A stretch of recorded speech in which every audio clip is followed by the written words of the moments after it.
So ಯಾರೆಲ್ಲ 2, 11, 20, 29ನೇ ತಾರೀಕಿಂದ rule ಆಗ್ತೀರಾ, ಈ ಮಂತ್ ನಿಮ್ಗೆ ಅದೃಷ್ಟನ ಅಥವಾ ಯಾವ ರೀತಿ ಕೆಲ್ಸಗಳು ನಿಮ್ಗೆ ಬರ್ತದೆ, ಯಾವ ರೀತಿ ನೀವು ಅದನ್ನ ಈ ತಿಂಗಳನ್ನ ನೀವು ಮ್ಯಾನೇಜ್ ಮಾಡ್ಬೇಕು ಅನ್ನೋದ್ರ ಬಗ್ಗೆ ಕಂಪ್ಲೀಟ್ ಮಾಹಿತಿನ ಕೊಡ್ತಾ ಇದೀನಿ.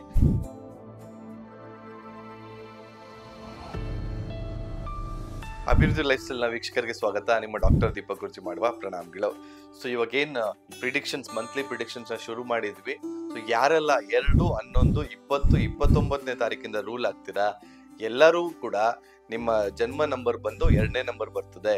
ಸೊ 2ನೇ ನಂಬರ್ ಅಂದ್ರೆ ಏನು, ಚಂದ್ರಮ ಸ್ವಭಾವ ಅಂತ ಹೇಳ್ತೀವಿ, ಅಂದ್ರೆ ಚಂದ್ರಮ ಸಂಕೇತ ಅಂತ ಹೇಳ್ತೀವಿ. ಸೊ ನಿಮ್ಮ ಲೈಫ್ ಅಲ್ಲಿ ಹೇಗಿರುತ್ತೆ ನಿಮ್ಮ ಬಿಹೇವಿಯರ್ ಅಂತಂದ್ರೆ, ಒಂದು 15 ದಿವಸ ಚೆನ್ನಾಗಿದ್ರೆ ಒಂದು 15 ದಿವಸ ಚೆನ್ನಾಗಿರಲ್ಲ, ಅಂದ್ರೆ ಒಂದು 15 ದಿವಸ ಯಾವ ರೀತಿ ಚಂದ್ರಮ ಹಿಗ್ಗುತ್ತೆ, ಒಂದು 15 ದಿವಸ ಕುಗ್ಗುತ್ತೆ. ಸೊ ಅದೇ ರೀತಿ ನಿಮ್ಮ ಲೈಫಲ್ಲೂ ಕೂಡ ಸ್ವಲ್ಪ ಚಂಚಲತೆ ಇರುತ್ತೆ, ಮೂಡ್ ಸ್ವಿಂಗ್ಸ್ ಇರುತ್ತೆ, ಅಪ್ಸ್ ಅಂಡ್ ಡೌನ್ಸ್ ಅನ್ನೋದು ಯಾವ ರೀತಿ ಆ ಚಂದ್ರಮ ಸರ್ಕಲ್ ತರ ಬರುತ್ತೋ ನಿಮ್ಮ ಜೀವನದಲ್ಲೂ ಕೂಡ ಆ ಅಪ್ಸ್ ಅಂಡ್ ಡೌನ್ಸ್ ನಾವು ನೋಡ್ಬೋದು. ಮತ್ತೆ ನೀವು ತುಂಬಾ ಡಿಸಿಷನ್ಸ್ ನ ಮನಸ್ಸಿಂದ ತಗೊಳ್ಳೋವಂತ ವ್ಯಕ್ತಿಗಳು, ತುಂಬಾ ಈ ಸಂಬಂಧಗಳಿಗೆ ಬೆಲೆ ಕೊಡುವಂತ ವ್ಯಕ್ತಿಗಳು, ತುಂಬಾ ಸಂಬಂಧಗಳಲ್ಲಿ ಅಥವಾ ಏನೇ ಒಂದು ಆರ್ಗ್ಯುಮೆಂಟ್ ಮಾಡ್ತೀರಾ ಎಲ್ಲದಕ್ಕೂ ಅಡ್ಜಸ್ಟ್ ಮಾಡ್ಕೊಂಡು ಹೋಗುವಂತ ವ್ಯಕ್ತಿಗಳಾಗಿರ್ತೀರಾ. ತುಂಬಾ ಮನಸ್ಸಿಂದ ಡಿಸಿಷನ್ಸ್ ನ ತಗೊಳ್ತೀರಾ, ತುಂಬಾ ಹಾರ್ಟ್ ಇಂದ ಡಿಸಿಷನ್ಸ್ ನ ತಗೊಳ್ತೀರಾ. ಸೊ ತುಂಬಾ ಬೇಗ ನಂಬುವಂಥದ್ದು, ನಂಬಿ ಮೋಸ ಹೋಗುವಂಥದ್ದು ಕೂಡ ಆಗ್ಬಿಡುತ್ತೆ. ಸೊ ನಿಮ್ಗೆ ಆಗಸ್ಟ್ ಮಂತ್ ಬಂದ್ಬಿಟ್ಟು 8ನೇ ನಂಬರ್ ಬರ್ತದೆ. ಸೊ 2ನೇ ನಂಬರ್ಗೆ 8ನೇ ನಂಬರ್ ಕಾಂಬಿನೇಷನ್ ಯಾವ ತರ ಇರುತ್ತೆ ಅಂತಂದ್ರೆ, ಅದು ಕೂಡ ಆಪೋಸಿಟ್ ಆಗ್ಬಿಡುತ್ತೆ. ಯಾಕಂದ್ರೆ 2 ಅಂತಂದ್ರೆ ಚಂದ್ರಮ, 8 ಅಂದ್ರೆ ಶನಿ, ಎರಡಕ್ಕೂ ಕೂಡ ಡೆಡ್ ಆಪೋಸಿಟ್ ಇರುತ್ತೆ. ಹಾಗಾಗಿ ಈ ತಿಂಗಳು ನೀವೇನೇ ಡಿಸಿಷನ್ ತಗೊಬೇಕಾದ್ರೂ ಸ್ವಲ್ಪ ಸ್ಲೋ ಡೌನ್ ಆಗಿ, ಅಗ್ರೆಸಿವ್ ಆಗಿ ಯಾವುದೇ ಡಿಸಿಷನ್ಸ್ ನ ತಗೊಂಬೇಡಿ. ದುಡುಕಿ ಏನು ಮಾತಾಡಕ್ ಹೋಗ್ಬೇಡಿ. ಎಸ್ಪೆಷಲಿ ಮೊದ್ಲೇ ತುಂಬಾ ಸೈಲೆಂಟ್ ಆಗಿರ್ತೀರಾ, ಎಲ್ಲೋ ಒಂದು ಕಡೆ ರಿಯಾಕ್ಟ್ ಮಾಡ್ಬಿಟ್ರೆ ಅದನ್ನೇ ದೊಡ್ಡ ಸಮಸ್ಯೆ ಅಂತ ಬಿಂಬಿಸುವಂತದ್ದಾಗತ್ತೆ. ಸೊ ಹಾಗಾಗಿ ಯಾವಾಗ್ಲೂ ಅಷ್ಟೇ ಈ 2ಕ್ಕೆ 8ಕ್ಕೆ ಆಪೋಸಿಟ್ ಇರೋದ್ರಿಂದ ವರ್ಕ್ ಪ್ಲೇಸ್ ಅಲ್ಲಿ ಆಗ್ಬೋದು ಅಥವಾ ನಿಮ್ಮ ಪರ್ಸನಲ್ ಲೈಫ್ ಅಲ್ಲಿ ಆಗ್ಬೋದು, ಒಂಚೂರು ಕಂಟ್ರೋಲ್ ಮಾಡ್ಕೊಂಡು ಎಲ್ಲಾನು ಬ್ಯಾಲೆನ್ಸ್ ಮಾಡ್ಕೊಂಡು ಈ ತಿಂಗಳು ನಿಮ್ ಮನ್ಸಲ್ಲಿ ಇಟ್ಕೊಂಡ್ಬಿಡಿ. ನಿಮ್ದೇನೇ ಪ್ಲಾನ್ಸ್ ಇದ್ರು ಜಾಸ್ತಿ ಎಕ್ಸಿಬಿಟ್ ಮಾಡಕ್ ಹೋಗ್ಬಿಡಿ. ನೀವೇ ಮನ್ಸಲ್ಲಿ ಇಟ್ಕೊಂಡು ಅದ್ ಏನ್ ಮಾಡ್ಬೇಕೋ ಅದನ್ನ ಮಾತ್ರ ಮಾಡ್ತಾ ಬನ್ನಿ. ಅಚ್ಚುಕಟ್ಟಾಗಿ ಮಾಡಿ ಅಥವಾ ಟೈಮ್ ತಗೊಳ್ಳಿ. This is a time for your preparation.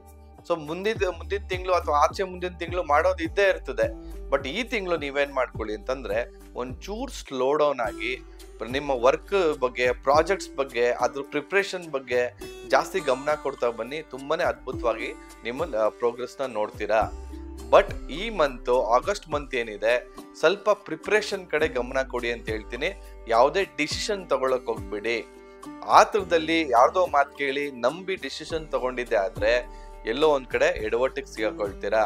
So ಇದನ್ನ ಗಮನದಲ್ಲಿ ಇಟ್ಕೊಳ್ಳಿ. ರಿಲೇಶನ್ಶಿಪ್ ಅಲ್ಲೂ ಕೂಡ ಯಾವತ್ತೂ ಅಷ್ಟೇ ಸ್ವಲ್ಪ ದುಡುಕ್ ಮಾತಾಡುವಂಥದ್ದು ಅಥವಾ ಯಾವ್ದೋ ಹೊಸ ರಿಲೇಶನ್ಶಿಪ್ಗೆ ಯಾರೋ ಪರಿಚಯ ಆಗಿದ್ದಾರೆ, ತುಂಬಾ ಒಳ್ಳೆಯವರು ಅಂತ ನಂಬೋವಂಥದ್ದು ಯಾವತ್ತೂ ಮಾಡ್ಬೇಡಿ. ತುಂಬಾ ಪ್ರಾಕ್ಟಿಕಲ್ ಆಗಿ ಇರೋದಕ್ಕೆ ಟ್ರೈ ಮಾಡಿ. ಯಾಕಂದ್ರೆ ತುಂಬಾ ಎಮೋಷನಲ್, ನೀವು ತುಂಬಾ ಬೇಗ ಕನೆಕ್ಟ್ ಆಗ್ತೀರಾ, ತುಂಬಾ ಬೇಗ ನೊಂದ್ಕೊಂಡು ಬಿಡ್ತೀರಾ.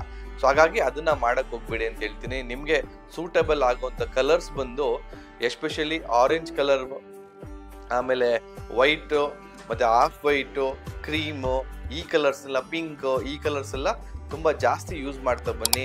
ಅದ್ಭುತವಾದಂತ ಸಕ್ಸಸ್ ನೋಡ್ತೀರಾ. ಆರೋಗ್ಯದಲ್ಲೂ ಸ್ವಲ್ಪ ಏರುಪೇರು ಆಗುತ್ತೆ, ಸ್ವಲ್ಪ ಡಿಪ್ರೆಷನ್ಗೆ ಹೋಗುವಂಥದ್ದು ಆಗುತ್ತೆ, ಸ್ವಲ್ಪ ಓವರ್ ಥಿಂಕ್ ಮಾಡುವಂಥದ್ದು ಆಗುತ್ತೆ. ಅದನ್ನೆಲ್ಲ ಕಂಟ್ರೋಲ್ ಮಾಡ್ಕೊಳ್ಳಿ ಅಂತ ಹೇಳಕ್ ಇಷ್ಟಪಡ್ತೀನಿ. ಪ್ರತಿಯೊಬ್ಬರಿಗೂ ಕೂಡ 2ನೇ ನಂಬರ್ ಇಂದ ರೂಲ್ ಆಗುವಂಥದ್ದು ಆಗಸ್ಟ್ ಮಂತ್ ಹೇಗಿರುತ್ತೆ ನಾನು ತಿಳಿಸಿದ್ದೀನಿ. ಪ್ರತಿಯೊಬ್ಬರ ಜೊತೆ ಶೇರ್ ಮಾಡ್ತಾ ಬನ್ನಿ ಅಂತ ಹೇಳ್ತಾ ಇವತ್ತಿನ ಸಂಚಿಕೆ ಮುಗಿಸ್ತಾ ಇದ್ದೀನಿ. ವಂದನೆಗಳು.